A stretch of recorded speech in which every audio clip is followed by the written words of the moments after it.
할렐루야. 하나님께 영광 돌립니다. 오늘부터는 출애굽기 2장의 말씀들을 묵상합니다. 기도합니다. 영광과 감사와 존귀가 하나님께 있습니다. 온 마음으로 하나님을 사랑하며 주의 음성 듣기를 원합니다. 출애굽기 2장의 말씀들을 열어주시고 사모하는 모든 영혼들이 만족하고 우리의 삶이 하나님께는 영광이고 땅에서는 세상에서 사람들을 이끌어내는 주의 백성들을 세우는 그런 삶과 사역을 감당하기를 원합니다. 세상에서 나와 하나님께 속하는 이 놀라운 구속의 역사 가운데 우리를 두시고 주의 백성들을 사용하시니 감사합니다. 종을 낮추시고 겸손하게 하시고 이제는 이 하나님 말씀의 도구로만 쓰임받기를 원합니다. 하나님의 지혜와 능력으로 출애굽기 말씀의 깊은 것들을 열어주시기를 원합니다.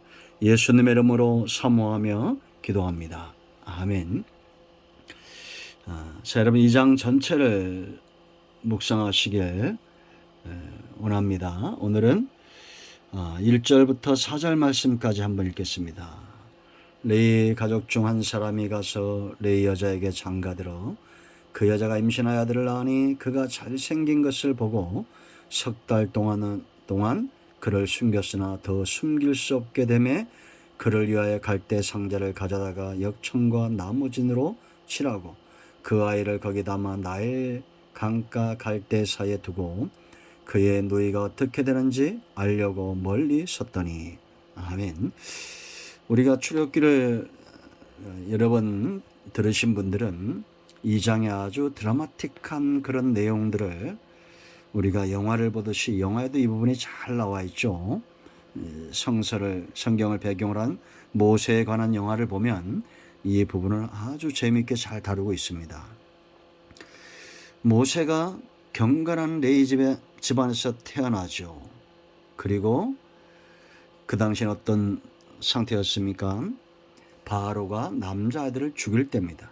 그가 강에 버려지고 강에 버려진 그를 바로의 딸이, 무남 동료죠. 이 바로의 딸이 그를 데려다가 이제는 모세의 친모에게 젖을 먹이하고 유모를 삼고 장성한 후에 아들을 삼습니다. 11절에 보면 장성한 이후에 그가 애굽 사람을 죽이죠. 그 사건을 계기로 미디안 광야로 도망을 가게 되고 또 그곳에서 하나님이 십보라와의 만남의 축복을 허락하시고 루엘의 집에서 그가 80세까지 머물게 되는 것을 보게 됩니다. 아주 드라마틱합니다.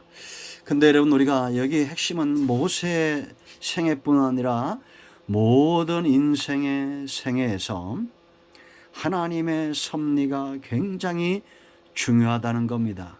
여러분, 하나님과 우리 인간들과는 그 차이를 말할 수 없겠죠. 그 가운데 중요한 한 가지 차이를 말하라면 바로 시간이죠. 세월.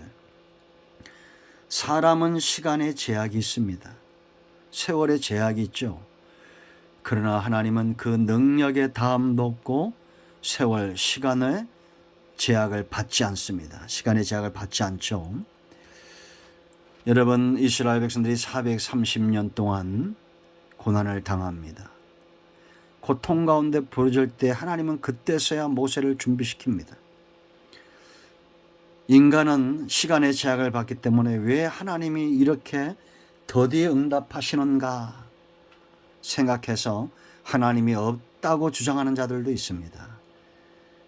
여러분, 우리는 정직하게 직면해야 됩니다. 생사복이 다 하나님께 있고 오늘 내가 내 영혼이 지옥에 떨어지고 내 육체의 삶이 저주 가운데 있다 할지라도 우리가 무슨 말을 하겠습니까? 하나님이 나를 어디로 이끈들지 간에 갈 수밖에 없는 존재가 사람입니다. 생도 사도 화도 복도 하나님께 있습니다.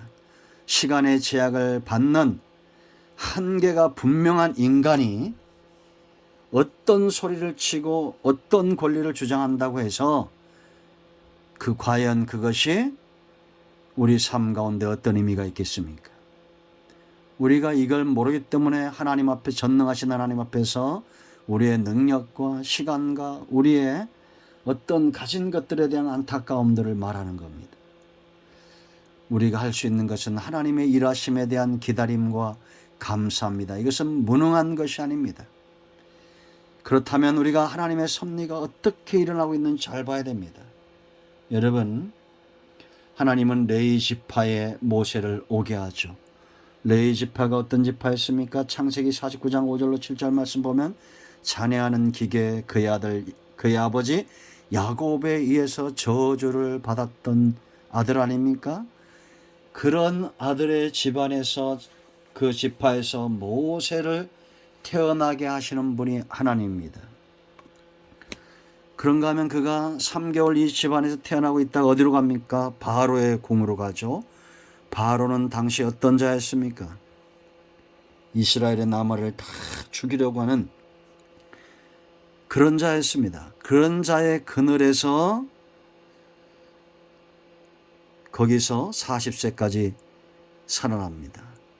준비되어지는 거죠.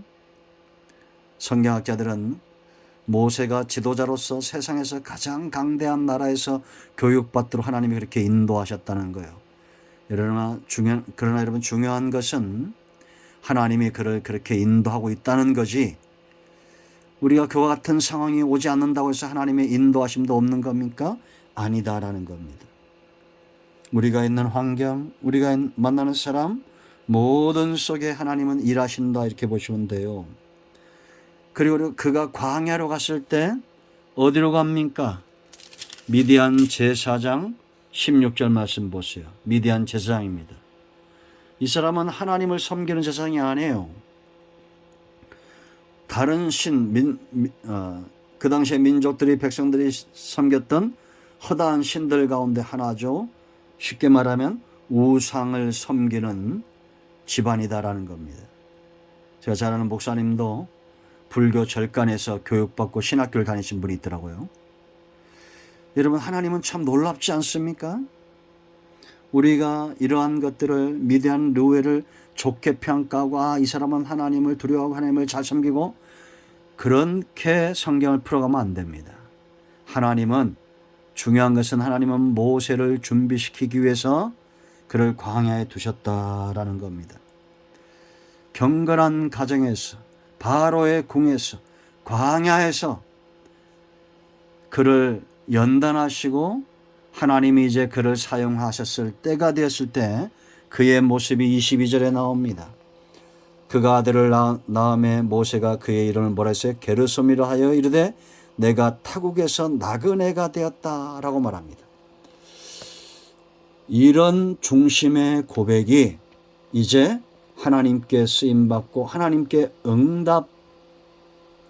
응답되었다는 징조가 보이는 거예요. 이 깊은 것을 여러분들이 잘 이해하셔야 됩니다. 여러분 삶 가운데도 나는 나그네 같은 인생입니다. 언젠가는 하나님께 돌아가야 됩니다. 이 땅에 욕심을 두지 않습니다. 나그네는 왔다가 그냥 가는 겁니다. 장막 치는 인생, 텐트 치는 인생이에요. 이렇게 세상의 욕심과 세상의 희망을 두지 않고 자신의 삶이 나그네와 같다고 고백하는 사람은 하나님으로부터 연단을 잘 받고 하나님께서 쓰실 수 있는 그런 기회가 곧 오게 되어 있다라는 겁니다. 그리고 23절에 애굽왕이 죽습니다. 여러분은 아시겠습니까? 하나님이 저와 여러분을 어떻게 인도하시는지를 잘 알아야 됩니다. 우리도 하나님의 섭리 가운데 있습니다. 그러면 하나님의 섭리 가운데 우리가 연단되어지고 훈련되어지고 교육되어진다면 어찌해야 됩니까? 나그네와 같은 인생, 하나님께 소망을 두고 세상에 욕심에 소망을 두지 않는 정금 같은 믿음의 사람으로 거듭나야 됩니다. 그럴 때 우리의 문제가 이제 서서히 해결되기 시작할 겁니다. 이 깊은 영적인 원리를 알기를 축원드립니다. 여러분, 우리가 예수님 믿고도 여전히 돈에 대한 욕심, 세상에 대한 욕심, 하나님과는 점점 멀어지고 있다면 그것만큼 심각한 상황은 없다는 걸 아셔야 돼요. 우리는 나그네와 같은 인생입니다. 하나님은 반드시 모세를 그렇게 만드셨고 저와 여러분도 그렇게 만드실 겁니다. 오늘은 여기까지 합니다. 기도합니다. 하나님, 이 말씀대로 되기를 원합니다. 예수님의 이름으로 사모하며 축복하며 기도합니다. 예수 그리스도의 이름은 능력이 있습니다. 예수님의 이름 붙들고 승리하시고 기도하시고 우리 가운데 역사는 모든 어려움의 문제, 그것이 영적이든지 범사든지 예수 그리스도의 이름으로 승리하는 저와 여러분 되기를 축원드립니다. 여러분 모두를 축복합니다. 나선 예수 그리스도의 이름으로 우리 가운데에서는 모든 흑암과 문제와 악한 영들은 묶임을로 떠나갈지어다. 온 영과 온 마음과 온 육체는 치유되며 회복될지어다. 주님을 의지합니다. 예수님의 이름으로 사모하며 축복하며 치유하며 기도합니다. 아멘. 할렐루야.